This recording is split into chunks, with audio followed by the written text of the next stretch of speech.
The following is rated S for spoilers. So what do you think? Grogu is too young to operate heavy machinery. No. What do you mean, no? No. I think he's saying he's old enough to operate it. Yes.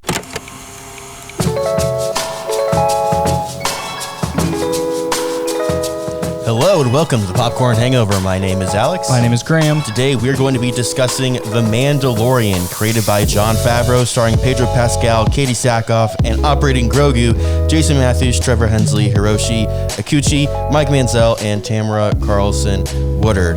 Season 3 released on March 1st of 2023 and ran through April 19th of 2023. Budget is interesting, has an estimated budget of 12 to 15 million based on other Star Wars shows that have already released, but Skeleton Crew, which is coming out later this year, has a budget of $136 million or $17 million per episode, assuming there are 8 episodes. So, yeah, that's money for you. Graham, how you doing this week? I'm doing good, man. I'm doing good. It's I'd say it's been a minute.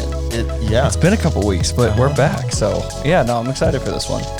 Well, let's just jump right into it. Graham, what are your thoughts on Season 3 of The Mandalorian? So it took me a minute to, get through it all. I did not watch any of this show for, it was, the first, I think, the first 5 episodes were at least out before I actually, started Season 3. And as I was, catching up, I ended up, finishing Season 3 on, the last Wednesday the last episode came out. Mm-hmm. And I just did not get into the season at all. I thought it was so weirdly paced and really not unenjoyable, but I wasn't too wrapped into it that I just didn't even realize I watched the finale when I got to it. Mm-hmm. And then I was like, oh, there's no more episodes coming next week. That's wild. So I don't know. I was really thrown off by the season because season 1 and 2 were great. I love this show. But watching each episode, it just felt it didn't feel like normal Mando, if that makes sense. Yeah, why did it not feel that way? I don't know, man. What about it was different that didn't feel like... I think just the story felt like it wasn't going anywhere, besides the idea of taking back Mandalore, which I feel really didn't come up until episode 5 or 6, really. And then you had the last 3 episodes all revolving around that. Mm-hmm. But then you also just have the new little home base with the High Magistrate and all that, and the little Pirates episodes. Those were kind of dope, but it just felt like everything was so weirdly placed. And then also we had 2 or 3 episodes that were really just all Bo-Katan, which again I didn't watch most of the animated shows, so I don't know all of her story in details. I don't think there's anything that was mostly Bo-Katan. Mando was. Even though Mando was in every episode, it just still felt like everything was she can take her helmet on and off. She was also in Living Water. She joined the clan. She led the army. And everyone's oh, now she's the leader. This chick that just pulled up, everyone knows her name. But 3 episodes into season 2. Well, I mean for his little guard, for the little, you know how the whole, what's his clan, the group that they're all in. Bo-Katan wasn't a part of that clan until this season, but I don't know, she just pulls up, she starts leading the little rescue mission and taking over Mandalore, and then got the Darksaber back, which I didn't know, because I feel that was not just. I was kind of curious on your opinion, because don't they have to die? Mando would have to die technically, she would have to kill. No, not necessarily. So I don't know. I know it's a lot. I have so many thoughts on it, but it's just it just felt such a weird mix of a season. All the other seasons, I feel start to finish, it was one goal, one mission. You had a couple of side quests where they'd go get the ship fixed or they'd need a part, and they kind of got back to this. But this just felt it was all over the place, and then it just ended on Mandalore, which was dope. The way it ended was I liked, but the whole season, this was my least favorite season. I would say that. Yeah, I would agree. I don't know. I'm trying to refrain from just jumping into all of my thoughts on that, just because I don't necessarily agree with what you're saying, and there's a reason I don't. And I understand what you're saying, and I totally I get it. I disagree for a certain reason, which we'll get to next segment. But yeah, I still enjoyed this season. I do agree this was easily the worst season of the 3. Yeah. Critical reception as a whole, actually for season 3, Rotten Tomatoes has an 86% critic score and a 51% audience score. And then IMDb season 3 had a 7.8, and overall the show has an 8.7. So that just kind of shows you it's almost a full point difference than this 3-season average. Yeah, I was gonna say. So yeah, this was not the best season of the show, like by far. But that being said, I still really enjoyed it. I mean, I loved the Bo-Katan stuff. I mean, you were there when we watched season 2 together. Yeah. And Bo-Katan showed up, and I lost my mind. Yeah. Because she looked so good in live action, and they got Katie Sackhoff, who voices her in the show. Which I think that's dope. Anytime someone can like replay their role just in real life, like that is so cool. Yeah, I was so excited. And even just like hearing her talk about stuff in interviews, like she is also super excited that she gets to play the role. We have Katie Sackhoff playing Bo-Katan. We have all these Rebels people playing their characters. Yeah. Why couldn't Ashley Erickson play Ahsoka? I don't know. Yeah. I mean, Rosario Dawson's great, but like, yeah, I don't know. Anyway, that's a whole other thing. I did really, really enjoy this season. There was lots of cool things. Yeah, I agree. Pacing was a little off throughout it. It just felt like, I think that we should have cut out some of the nonsense that was in it, and what was the finale should have been the mid-season finale. Yeah. I think we could have gotten somewhere. I think Moff Gideon, for example, could have been introduced a lot sooner. Definitely. He was like what, like 5, 4? No, he didn't see him until episode 7, and then it was just like the hologram, right? Of him like talking to the one chick. That was in the last episode. That was the last episode? That was the very last episode. Bro. Or no, I take that back. That was episode 7. Okay, yeah. That was the beginning of episode 7. Yeah. The only other thing was that we knew he escaped. Yeah. And that was it.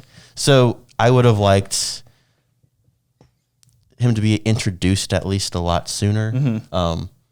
It gave me massive Rise of Skywalker vibes. Where like, oh, like somehow Palpatine returned. Yeah. That's kind of the vibe it gave me. But that being said, I love Giancarlo Esposito. He's so good. He's everything. Every time he comes on screen, it's great. Yeah, Moff Gideon is just so cool. The freaking Dark Trooper suit armor would have been cool to explore a little more. And yeah, I don't know. There are lots of really cool things. What, in your opinion, was the best episode? Probably the last episode. The last one. That's fair. Yeah. I think the last episode for me was the most Star Wars-y thing I've seen in a really long time from Star Wars. Like I was just watching it, all the swipes and all of just, it felt like the end of a movie where you're cutting to all these different set pieces and action points. I really, really enjoyed it, and it felt like Star Wars to me. It felt like you like watch a Star Wars movie and there's normally almost always going to be like that lightsaber scene or the fight. Like that's what episode 8 felt like, was like, it was just the most Star Warsy thing, having all the Mandalorians like fly in. That battle was coming in and going like, dude, it was so intense. Bo-Katan pulling out the Darksaber like as they're flying, like that. I want that as a wallpaper so bad because that looks so cool. Yeah. I did see just a funny like continuity error. They used, I think it was in episode 7. The same clip. They used the exact same shot, but they would zoom in or out and like flip it like 3 different times throughout that sequence, which I thought was funny. Which I didn't even really notice. Like I noticed, I was like, man, they are just like turning corner after corner. Like that's what I thought in my head while watching it. And then I saw that clip where he points it out, and I was like, oh, that literally is that's just flipped. That's zoomed out. That's up close. Like that's wild. Yeah, that's the power. I mean, yeah, editing, baby. I mean, that shows that a lot of that wasn't intended to, like, that wasn't planned. It was just that's the editors figuring out how does the story work best. How can we make this seem like the ending of a movie? So yeah, it is a continuity error, and people have issues that I'm fine with it because it worked really, really well. I have a thought for you. Is it Paz Vizsla? Yeah, he did not have to die.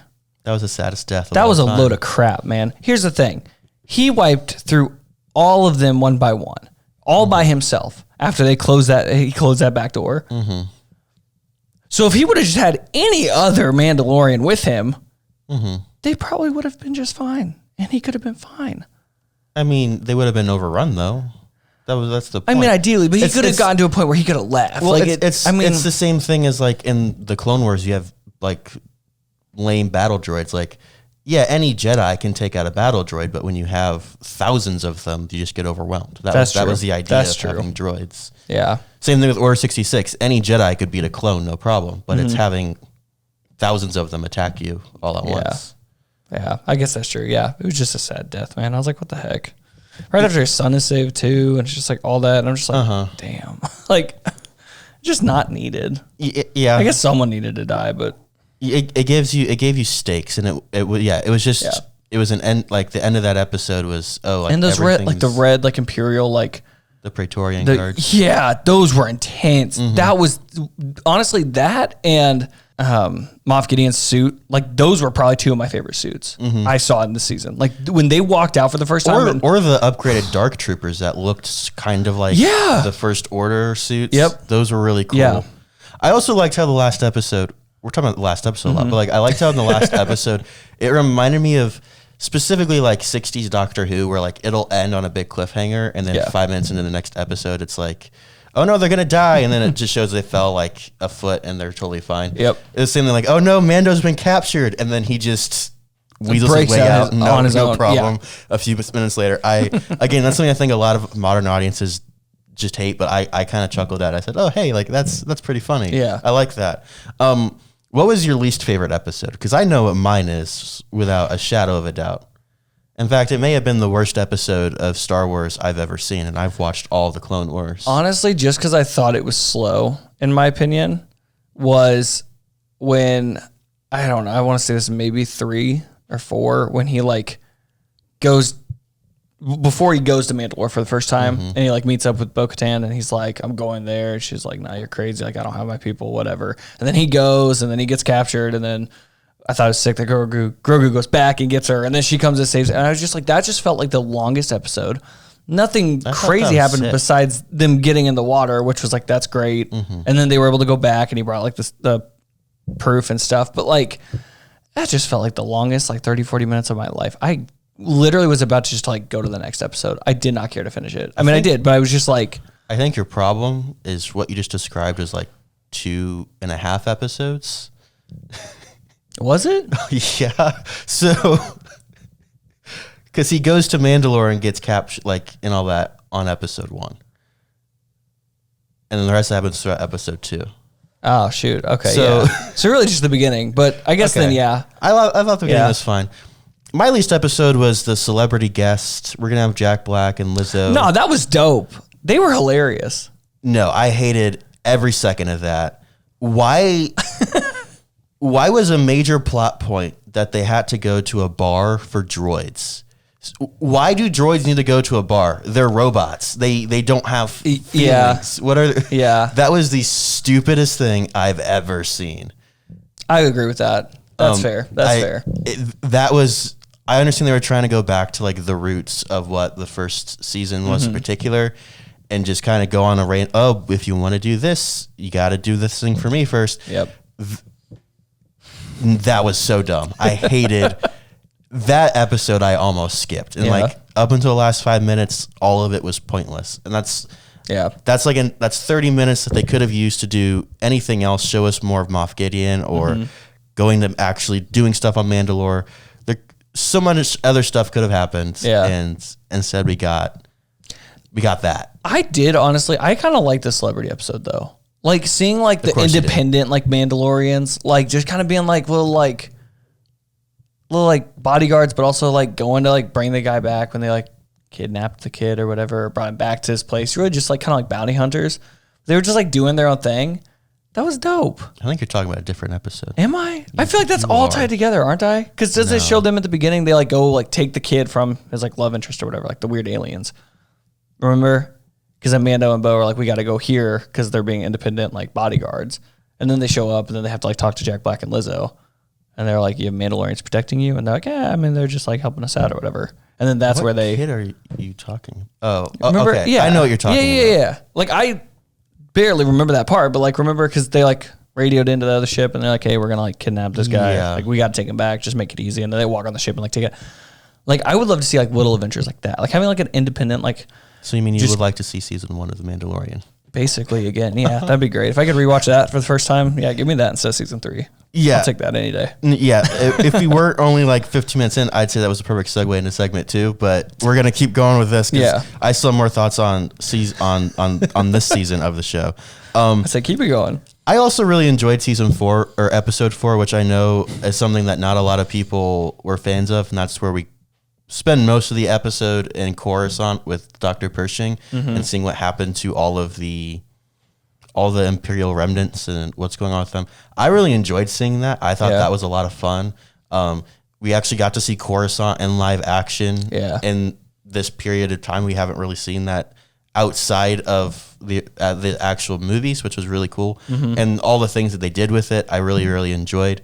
And just the whole concept was really cool. I just wish that there was an actual purpose to any of it. Yeah. Maybe that'll become clear later on. I mean, I feel like anyone could have called. I definitely called when I saw him like walk up to the group of guys, and then he like sees the chick, and I was like, dude, she's for sure evil. Oh, like, I think it was for supposed. Sure I feel like it was supposed to be obvious that. Yeah. Okay. And that's what I figured. I'm sad homeboy got his brain fried because. Yeah, I really enjoyed that episode. He was just cool. He was just. He really was like, I know this work matters. It could be good for the New Republic. Like we can use this.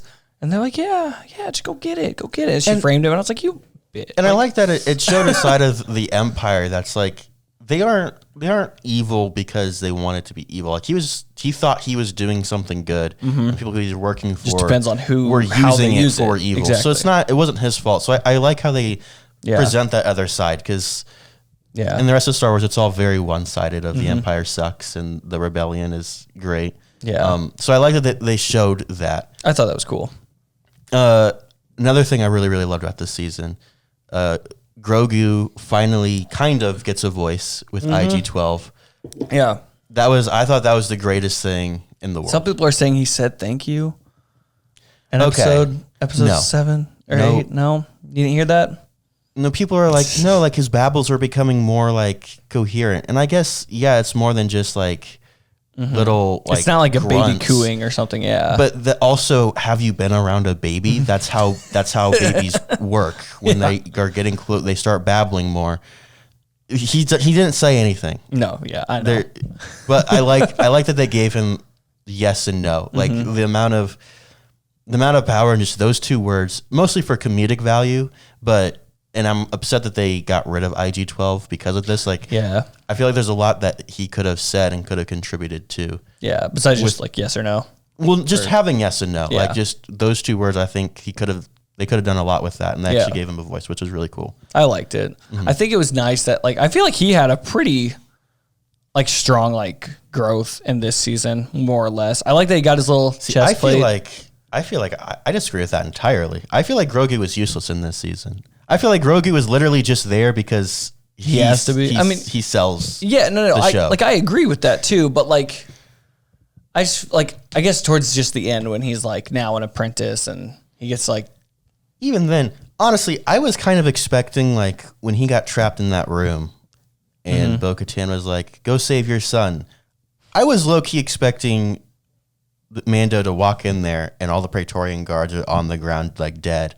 Just no explanation. Just that. And Grogu's just chilling because he's got the Force. Yeah, he literally protected them from a ship exploding. Yeah, and he didn't pass out this time. He was like took a little wheezy, seat, but he was still standing. Yeah. So you're telling me he couldn't just like force push some people against the wall and call it a day, or grab one of their like daggers or something? And I guess that's true. I really thought, when she slipped him like the chest plate and put it in, I really thought we would see like him jump in front of a bullet or take something for like Mando, and then everybody be like, oh my gosh, he's dead. Then he'd be like, I gotcha. Like pull that chest, like something, because it's Beskar, like it's pretty impenetrable. Like let's see it in action, but no. I mean, Dennis was hops down, but yeah, no kidding. I don't know. There was a lot this season that just felt like they were setting something up, and it just never because a lot of this felt to fruition. Well, I think we'll see it all come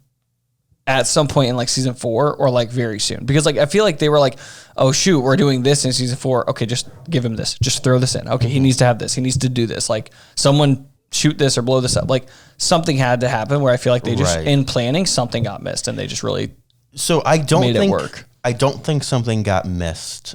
I think they had to fire whatever Gina Carano. I think that's the issue, because she was supposed to be the star of Rangers of the New Republic, and that show is no longer happening because they fired her. Yeah. And so I think what ended up happening was, because I think the ending to this season was the perfect end to the show. Like, they got to Mandalore, he's just chilling, but at the end he basically puts himself in the position that Cara Dune was supposed to be in Rangers of the New Republic. Sheriff. Yeah. So I think that what ended up happening is they have all of these.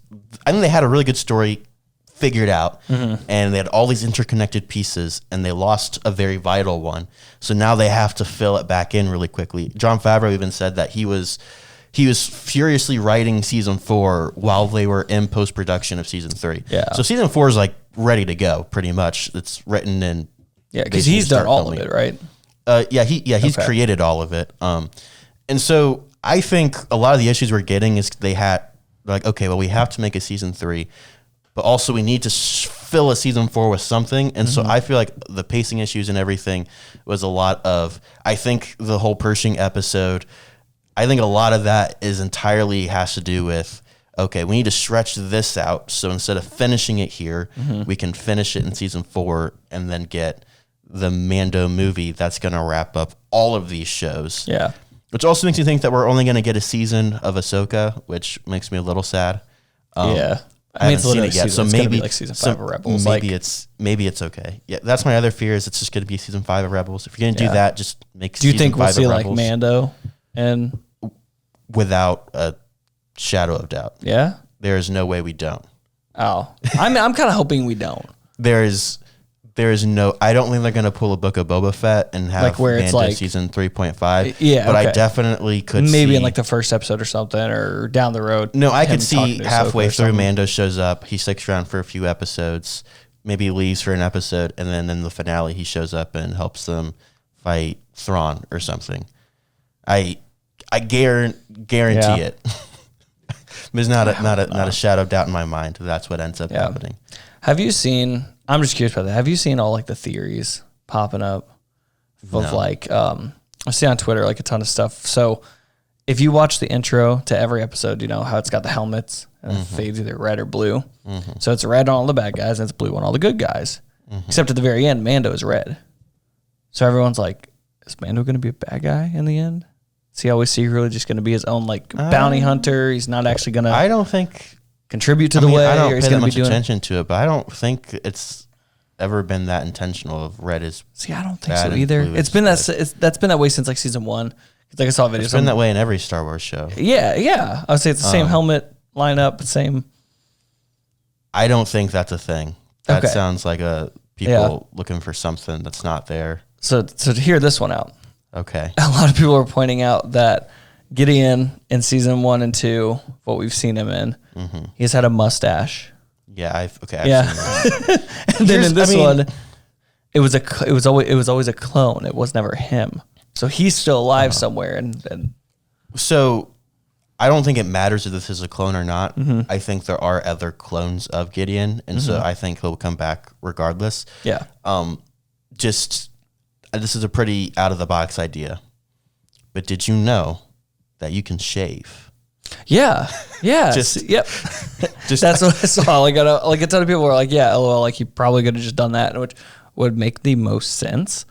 Here's the thing. It doesn't matter. No, exactly. The only thing that I was also thrown off about is that actually like, I mean, obviously I don't know if it's possible because we've never seen it, but a clone having the Force.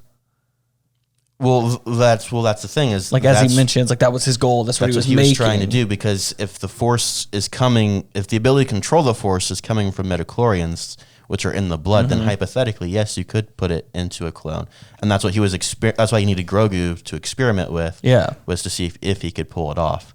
You talked about the Darksaber earlier. I want to get back to that. Yeah. A lot of people are really, really upset that the Darksaber is destroyed. Yeah. I'm also kind of upset because we've gone through this whole thing back and forth with the Darksaber, trying to have it to get control all the way back in Clone Wars, like when it was first introduced. Like there's this incredible story and this incredible history, and the fact that it was destroyed so easily, Literally the crunch of a hand. is really sad.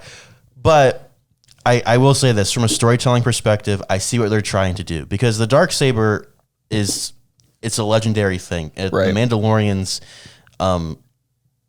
they treat the Darksaber like the Bible, like it is, and that's why, like you said, like, oh, don't you have to die? Not necessarily. The reason that Mando won everyone over was because he told this great story of how she went and saved him and did all this stuff.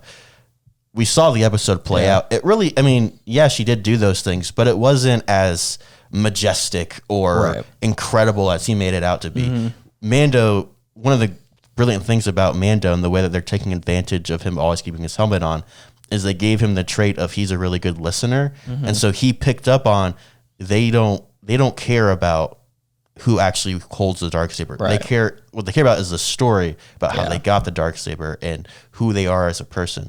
And so Mando was able to pick up on that, and so he went and said, let me tell you guys a story. And then they're like, oh, so you did win the Darksaber because of this cool thing that happened. Yeah. So yeah, like in Rebels, my only thing with it is also because like Din Djarin could never like really control the Darksaber because it was never really his rightfully, right? Whereas I was super heavy and never had like proper control. Well, it has that trait, and so essentially, if you just need to have training with it, you need to learn how to use it, and which Bo-Katan has. Did. Yeah, Bo-Katan had the Darksaber for a long time. Right. Okay. Because I said she just picked that up and went straight into battle. Like Homegirl was just slicing and dicing. So I was like, I figured, okay. But I just didn't know because it's like she didn't kill him for it. So yeah, like, it's not like a Harry Potter wand situation where you have to use a wand that you own. It's kind of really just like training that. With it. It's mostly you have to have training and it's easier for you to use it if you can use the Force, because you can use the Force to balance to do stuff with it. So like in Rebels, when Sabine had it, she had to do a whole season's worth of training to be able to wield it. That's a good segue into things, because I can tell you these things because I've watched the hours and hours and hours worth of content that there is to see on all of these things. And I think it's really, really cool. But for someone like you, it's like, this doesn't make any sense. Like, why? I'm about to rewatch Rebels. Yeah. I got to, especially before Ahsoka. Like I'm very excited. Oh, you absolutely need to. Yeah. That's what we're going to talk about is the Mandoverse is great, but like, I feel like the Mandalorian is not what the Mandalorian used to be. It's completely changed solely to benefit and help build up the Mandoverse, which do we really, really want that? Or is it kind of hindering amazing stories that we could be hearing? I don't know. Stay tuned for the next segment and find out.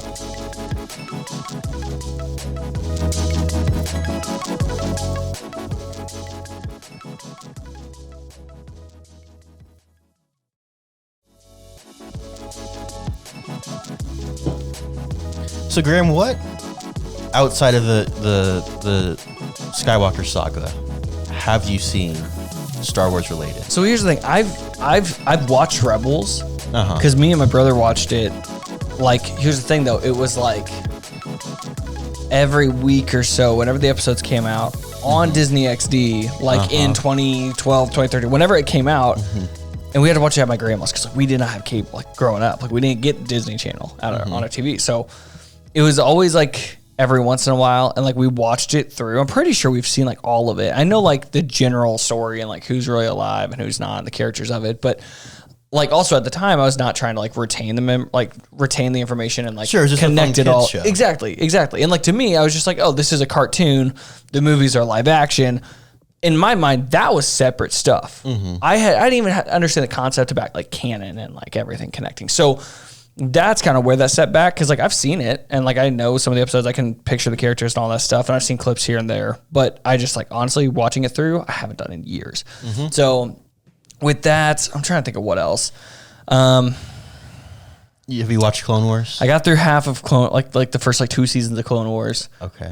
When that came out on Disney Plus, like during the COVID timeline. So you got through like the bad part of the Clone Wars. Yes. Okay. So you got to pick it back up, and then that's whenever there's actually good stuff. Yeah, I watched the Siege of Mandalore just because like that had hype around it. The Siege of Mandalore is and it's beautiful. The greatest Star Wars story outside of the original trilogy. I'm trying to think of what else. And then of course like Bad Batch and like the newer shows and stuff. So like there it's a lot. Any live action show. Bad Batch? No, I haven't started the season 2 yet. So I've watched first season. I'm excited for that. I was gonna watch that next after I finish Mando, but I think I'm gonna do Rebels before Ahsoka. Probably a good idea. So I'll probably jump into that. But no, but any live action show, I mean any of the movies like Solo Story and Rogue One, watched Andor. What other live actions have we had yet? Book of Boba Fett. Yeah, Book of Boba Fett. Kenobi. Yep. Yeah. So I mean, like I'm relatively caught up. Like anything that's a live action is almost my like priority a lot of the times, and then the cartoons are like extra stuff in my mind. Have you seen Tales of the Jedi? Nope. Okay, you Never heard of that. What is that on? Those are the shorts, and they are incredible. Wait, like Visions? No.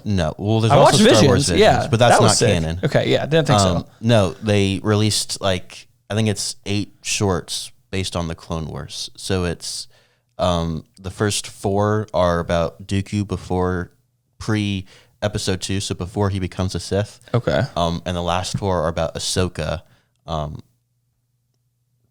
One like how they found she was Force sensitive, and there's another one where she's training with Anakin. And then it's one of those things where they don't explicitly say it, but if you've watched the Siege of Mandalore as many times as I have, you recognize that what they did was they showed how the Force pushed Anakin to show her how to defend herself against Order 66. And it is the most it was a tearjerker, like just sitting there watching it, like, man, he saved her from Order 66 and he didn't realize it. Like it was so incredible, and then that's crazy. There's a lot of really cool stuff that's in there, and you should definitely watch it. But that's almost 4 minutes that we sat here, and just discussed and broadly what you have and haven't seen. Yeah. And even then, you've seen most of it, and there's still some things that you aren't fully versed on, and you have to watch again. The Star Wars universe used to be very, very simple. Yeah. And while I am all for all this Star Wars content because I love it so much, there is just so much coming out. You have to keep up with all of it. And there's some things that people know. Like I would say I know a little more than like the average Star Wars fan. But there are things people know that you have to go and read like a Lego visual dictionary to like know like what this thing is called and what it does. And it's like, why is that canon? Like I have to go through all of these extra like hoops and things. Or like comic books are part of the canon and normal books, and there's just so much going on. And Mando, I think is kind of suffering because of it. Yeah. This is a thought I had, and it was funny. I was doing prep for this episode. I was looking for the budget, and I came across an article that had everything that I was thinking about the show, which I thought was ironic. Maybe that was the Force help guiding me towards this episode. I'll put it in the show notes. But essentially, the title of it is "The Mandalorian Season 3 Premiere Loses Sight of What Made the Series Great." And so I kind of just wanted to break down like an evolution of the show, and how much it's changed. Because I feel like on the surface, they did it in such a way that it is so spread out that I don't know it's as obvious as you might think. So you look at season 1 of the show, like if you just look at the background, the real world background behind it, Disney was making they were finishing the sequel trilogy. They were working on those, and they needed something for Disney Plus. So what do we do? They decided, well, let's make a live action Star Wars show. What should that show be? We're finishing the movies. Right. Like it doesn't fit into the Skywalker saga. So they're like, all right, well, let's create the Skywalker saga and make other things as well. So they got Jon Favreau and Dave Filoni on board, and both of them said, we want full creative control because we know what's up. We're working with George Lucas. Like we want to do what we want to because your stuff kind of sucks. So that's what they did. And essentially, I think Disney was not expecting this to succeed. I thought they were, in their heads, they were saying, everyone's going to go see the movies. They're going to love the movies. Right. This is going to be something for the hardcore fans. And also, we can say if there's a Star Wars show to get people to buy Disney Plus. Yeah. And I don't think that they were expecting 4 seasons to come out of this. I don't think they're just expecting The Mandalorian has become one of the most profitable things that Disney has ever created. Oh, easily. Yeah. it's the most profitable thing for Disney Plus. There are people who buy Disney Plus solely for The Mandalorian and then cancel it. I know my dad is that way with Ted Lasso. He has no interest in Apple TV Plus, but for every season that Ted Lasso comes out, he'll get Apple TV Plus for like a month. He'll binge the whole show, and then he cancels the subscription after the month. Yeah. And so that's essentially what The Mandalorian has been for Disney Plus. And so they said, well, we need to capitalize on this instantly. And that's when they created the Mandoverse. And at first, it seemed like a good idea. Like, oh, we're working on a Boba Fett show. And they said, how are we going to put Mando in it? Like, well, we weren't going to. Like, we have, like, these two ideas we're tossing back and forth. We're like, do both of them, shove Mando into 4 episodes, and you have a show. And it's like, oh, okay. I guess that works. And so you have, like, season 2, which was amazing. I think they kind of already had a good idea of what they wanted to be. It was going to be like season 1. But I think they twisted it so they could introduce all these characters. So that's when we get an introduction to Bo-Katan. Right. And we get Boba Fett and Ahsoka. And all these different characters and things are happening to set up all the other universes. We get more Cara Dune than we've seen before because we had to set her up. Yeah. And like that last episode is basically the whole Mandoverse coming together to take down Moff Gideon. And then Luke Skywalker shows up, and it's amazing. Which really no one was expecting either, but No, and I don't know. So like season 2, it was great, but it was not the exact same as season 1 because we could all tell they're putting pieces together for all these other things. And that's when I got scared. And then we get season 3, and it's very obvious that all they're doing is we're putting Mando in place to do these other things. The Pershing episode, again, I think that was just setting up other stuff. We have all of the Ahsoka tie-ins, like, oh, we're going to mention Thrawn, and we're going to show the space jumping monsters. I forget what they're called. Yeah. But like, there's just a lot of things. Also got Zeb. You also got Zeb, a live action Zeb, who looked amazing, phenomenal. Yeah. He looked so good. But season 3 just felt like we were in a limbo stage of we're waiting for things to happen. Like I said last segment, like I think season 3 had a plan and it got messed up because I think they have to extend it out a whole lot to work with all the other stuff that's going on. Jon Favreau, and Favreau I trust, but when he said, yeah, I had to write season 4 really quick while we were finishing season 3, so like we could work with Dave and he could write stuff for Ahsoka that makes sense with what I was doing. And on paper that sounds great, but it's I had to do it really quickly part that's really scary because can you please take your time on this? Why are we rushing all of this stuff out? And it's because it all has to connect, which I think is also part of this. I feel like they also had to rush season 3. I mean, honestly, if we're thinking about this, the season 3 was paced so slowly that we could have sped things up, cut out some of the nonsense, then put the Book of Boba Fett episodes in the front of season 3, and it would have been an amazing season 3. Yeah. And we would have had a much better Book of Boba Fett, potentially. Yeah. That would have worked so well. Yeah. Like, I think, honestly, I love Mando. It's great. He's great. He's ruining all these shows, other than Obi-Wan Kenobi. But even that was ruined because they said we need to make a show instead of making this a movie like it's supposed to be. Yeah. So in conclusion, Disney is really messing with perfection because season 1 I think was perfection. Season 2 I would also say was pretty darn close, but I almost feel like that was something where they still had enough say in what they were doing, and they also I think had a good vision for how season 2 was going to play out. They just plug and play different characters to fit into those stories. So with all that, my question to you: is this all good? Is this all bad? Bit of both? What are your thoughts on all of that? It's like scary for sure because it feels like in my mind like this feels like they're just trying to do like not like bring this, but it just feels like an end game style. They just want they have every character together, and it kind of feels super rushed, and that really never ends well for anything else that's tried to do this. So I'm just like, other than the Infinity Saga. I was going to say Marvel, but I didn't need to specify the Infinity Saga because that was meticulously planned to be that way from the beginning. Exactly. Yeah, and everything after has been kind of rocky since then for Marvel. So that's why I'm like, I don't want. That's a nice word for it. Yeah, I'm like, I don't want that to happen because like I do feel like it is Star Wars. It's Filoni. It's Favreau. I have really no worries that like the content that we'll get won't make sense and won't work well.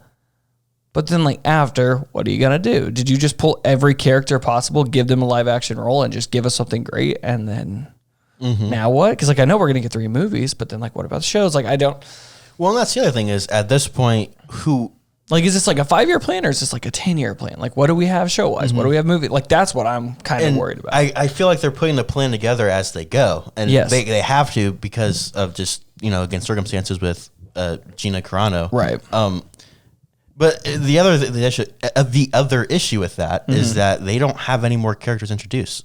We have live action castings for all the Rebels characters. Yep. Other than Kanan, but what's his name who plays Kanan is like, I will not come back. He's he almost didn't do the voicing for Rise of Skywalker when they're all talking to Rey. Like, he was adamant. Like, it took lots of convincing. Like, George Lucas had to be like, all right, it's fine. Like, you can do it. Because he was like, no. He's like, I know the Force. George Lucas, there's a really great clip. I'm sure you've seen it before where he's explaining the Force. Yeah. And he's like very passionate about it. Like, George Lucas told me, this is an opinion. George Lucas said that this is how it is.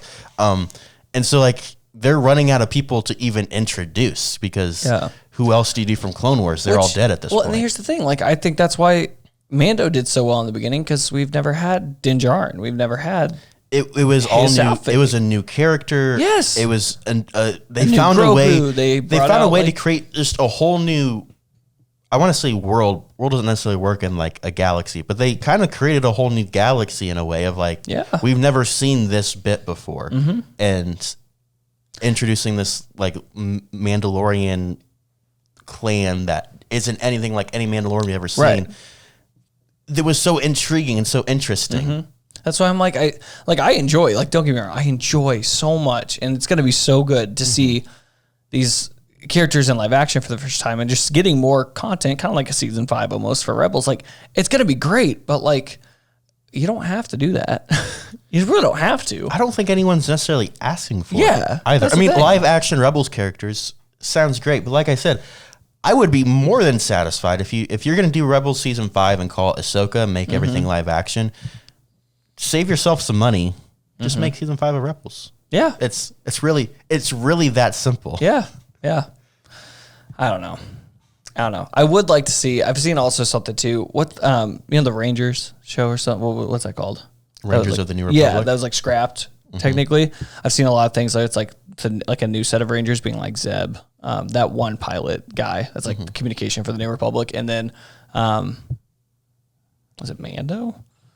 Or someone else. Mando. And I was like, that would be great if he's like that in that sheriff position. A ranger, like a ranger. Like that would be dope. No, that's what I was saying. Like, that is 100% what season 4 is going to be. It's going to be finishing up all this other stuff they're set up for season 3, but also, they're gonna have to do that show super quickly and half-assed, so they can set up other stuff. I don't know what all they have planned. We also haven't seen Skeleton Crew and know basically nothing about it other than it's Jude Law and a bunch of kids and John Watts is doing it. Doesn't give me the most. I mean, I don't know. I'm actually kind of excited for that show. Just a little bit we've seen and we know about it. It looks interesting, but I don't know.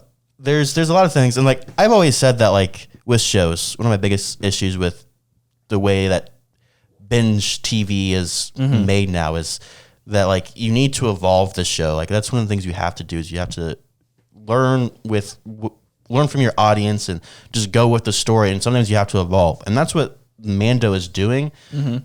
But it's doing it in like the opposite way of what I think it should do. And like, it's not doing it to serve Mando's story. It's doing it to serve this grander story. But in general, the grander story just isn't as good or as interesting as Mando season 1 and 2 was. I love how, like, looking for a clip for the beginning of the episode, like I went back to episode 1 and like Carl Weathers just like, yo, like, I thought you're done. Like, you got the kid back. He's like, yeah, well, I gave the kid back and then it came back to me, but then I felt sad and I took my helmet off, so now I'm an apostate. And like, just a really quick, all that just happened doesn't matter. This is a completely different show now. There's no like, there is no real bridge. Like the first 2 made sense. It was, all right, I got to figure out who this kid is, and then, we know who he is. Now we have to go get him to a Jedi.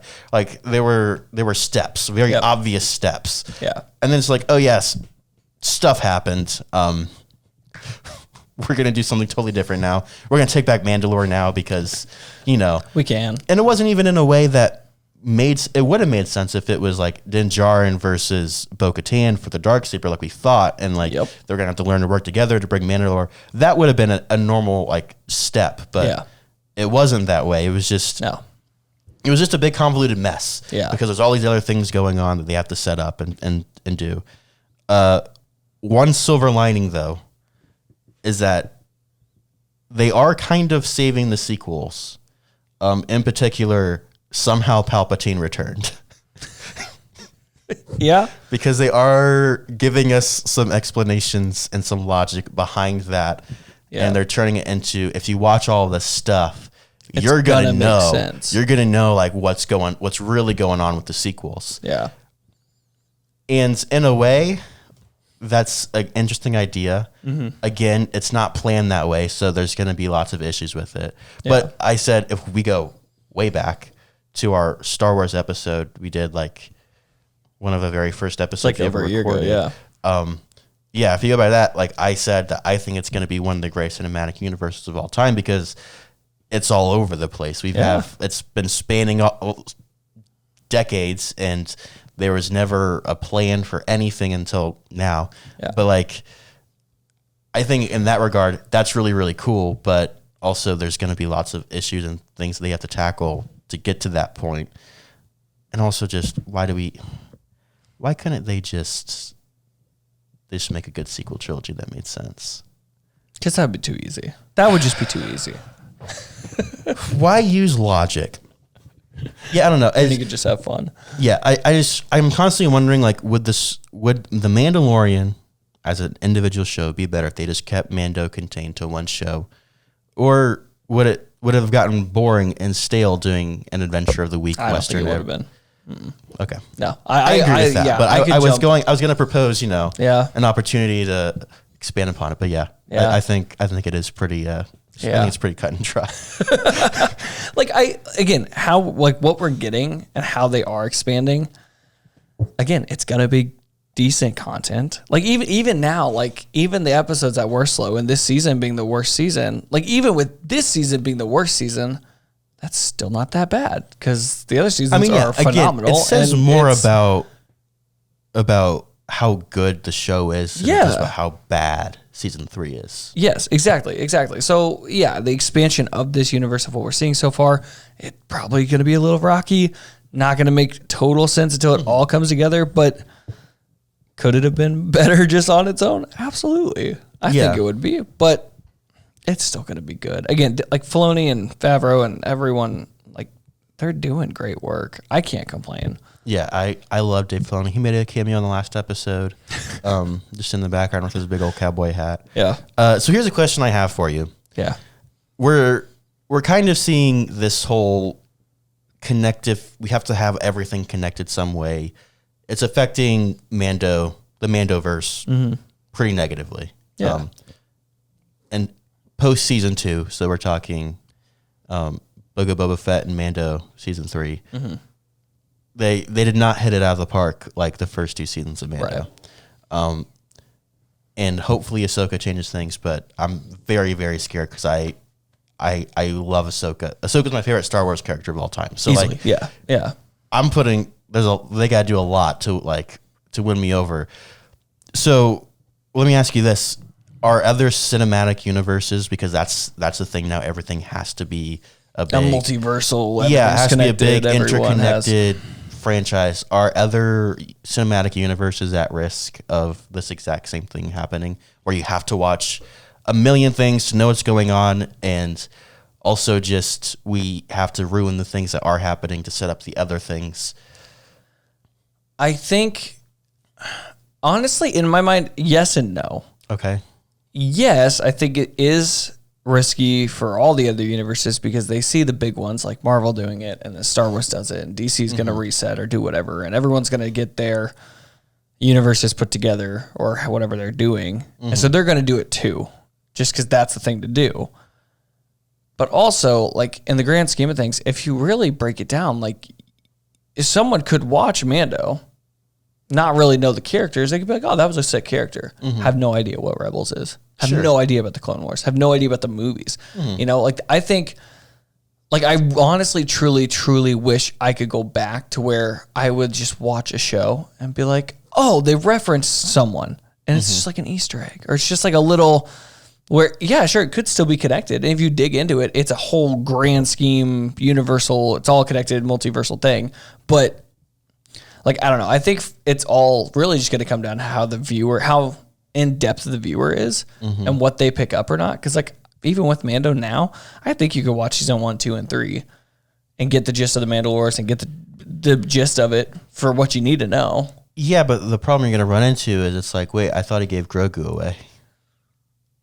That's true. That's true because he gets it back. I mean, he does very quickly explain it, but that's fair. That's fair. Yeah. Like even there, I mean, I agree with what you're saying for the most part. Like other than that one little hiccup, and I think that's a Mando specific issue of like, why would you? Yeah. Which I would like. I always just think for like think of like your parents, right? Not your parents. Your parents are like into this stuff in general. So your parents. For my parents, yeah. I mean, my parents. If singular. Parents, yeah. If my mom were to watch season 1 and 2 and then jump into 3, she'd be like, how's he got the baby back? She would either call me or she would Google it. She would read an article for 6 minutes and she would be caught up. All she needs to know. She'd call me, do I need to watch Book of Boba Fett? No, you're good. He's got the baby. Cool. Okay. She would watch it. If she was even that invested, which she would never be. But I think for most people, hypothetically, it's a Google search, as much as that is. I wish I could agree with you. There's some really stupid people out there. Oh, 100%. Who would not think to Google it, and they would just be confused, and they would be like, well, I'm pretty stupid, so maybe I just missed something, and they'll keep going, and then they're not going to understand. I mean, if they're going to put that on themselves, that's on them. There's just, I don't have enough faith in humanity. No, that's fair. That's to be able to catch up that. But no, yeah, I agree. I understand. I get what you're saying. And I think we're also seeing some issues with like, I don't want to say it's necessarily an issue, but like, there's always been like a conversation of like, how are you going to introduce your kids to Star Wars? Like, which order are you going to show it to them in? And that was the biggest. That used to be the biggest issue with the universe was. Yeah, it was you like, do 4, 5, 6, 1, 2, 3, or you do 1, 2, 3, 4, 5, 6, or do you do 4, 5, 1, 2, 3, 6? Yeah, that's my favorite order personally. I think that order's sick, but here's the thing: we went through 3 different options and less than 30 seconds. But now it's like, how am I going to introduce my kid to Star Wars? Like, well, I could just do the main movies, but like the sequels are going to suck if they don't watch Mando. Mando's amazing, so you have to watch Mando. But we have to watch all these other shows as well. But then like you get to like Marvel, it's like, okay, I'll show them the Infinity Saga. Do I show it in like chronological order or release order? Regardless, that's 20 movies you've got to watch. And then if you want to show them the Multiverse Saga, not only is that going to be 20 movies, but it's going to be like 15 different TV shows as well. There's just so much content coming out now. And it's hard to keep up. It is hard. People are getting burnt out hard on Marvel now. So fast. Yeah. I'm burning out, I will say. I'm not burnt out at all. I'm still very excited for everything, but like I say very excited. I will still watch everything that comes out, but I'm not excited for any upcoming project. I am excited for Secret Wars, but like Guardians 3. Did you know that's coming out in 2 weeks? Couldn't care less. Just got the refresh. Just saw a small clip that they released like on Twitter. Or something. I didn't watch the clip, but like it's kind of funny. They dropped the F-bomb. Whoa! I know it was bleeped now, but it probably won't be in the theater. So yeah, like I don't know. Guardians 3, don't really. Whatever. Yeah. The Marvels, that looks interesting. The Marvels, I'll give a shot. I'm gonna see it. Don't get me wrong. Could I tell you what date it comes out? No. I think November 5th. Go back 5 years. Could I tell you what day every Marvel movie was coming out and what order the new ones are coming out? Honestly, yes, we could have. Yeah, without a doubt in my mind. And we would have been hyping over it for 3 months and prepping for it for 3 months and purchased our ticket a week or 2 weeks early. Yeah. Now it's just like, I mean, can you make it Saturday? Nah, Monday. All right, cool. We'll go Monday. Like, yeah, it's just things are changing very quickly, and I don't know. That's just a lot of thoughts. Things I've been thinking about recently while watching this show. Yeah. Graham, do you have any final thoughts on Mando season 3 or just how Disney is kind of messing with what was once a perfect show? It feels like Disney and Star Wars kind of like they shook everything up when I feel like they didn't need to. It's kind of how it feels. in terms of. I'm going to expand on that. Yeah. They shook everything up in a really, really good way by making The Mandalorian. Yes. And then they shook it again. Yes, that's the thing. But yeah, someone was shaking it. They gave us great content, and someone dropped it, and they're like, F. So it's like they were playing 21, and they got like a 19, and they said, pull one more, draw. They said draw. No, but yeah, I'm excited. I am excited for the future content. I'm just a little worried that we're going to get our end game and it's going to fade out quick after, because I'm not done with this. I don't want to be done with this. I want to see so much more, way more Star Wars content for the years to come. So, like I said, season 3, I just did not enjoy it. That last episode, fantastic. We talked about that for like the last two. Yeah. The last two were pretty tight. It's like the last episode was the entire time. There was something, there was a new emotion happening every 5 minutes. That is true. So it ended in a decent cap, and I'm excited for the next season, and the future of Star Wars. Yeah, I agree with all that. I'm gonna end with with the Rotten Tomatoes critic like consensus is what it said, because I thought it described all of my thoughts perfectly. It says mileage may vary by a couple parsecs as The Mandalorian becomes more and more about the connective tissue of the broader Star Wars lore, but this remains one of the most engaging adventures in a galaxy far, far away. And that's just an overall of Mandalorian. No, that of season 3. And like I said, was season 3 bad? No. Was it the worst of the 3 seasons? Without a question, absolutely, of a doubt. Does it have to do with the connective tissue of it all? Yes. And so I don't know. I would like to see some changes. And I just go back to your roots. Just do what you were doing before. If it ain't broke, don't fix it. Don't fix it. Unless they drop it. You've been listening to The Popcorn Hangover. My name is Alex. That's Graham. We've been talking about The Mandalorian Season 3. What were your thoughts on this most recent season of The Mandalorian? Let us know on all the things. Instagram, TikTok, patreon.com/The Popcorn Hangover. Your tease for next week.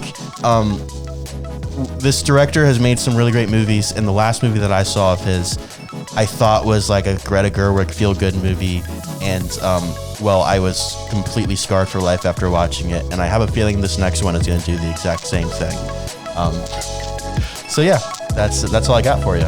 Peace.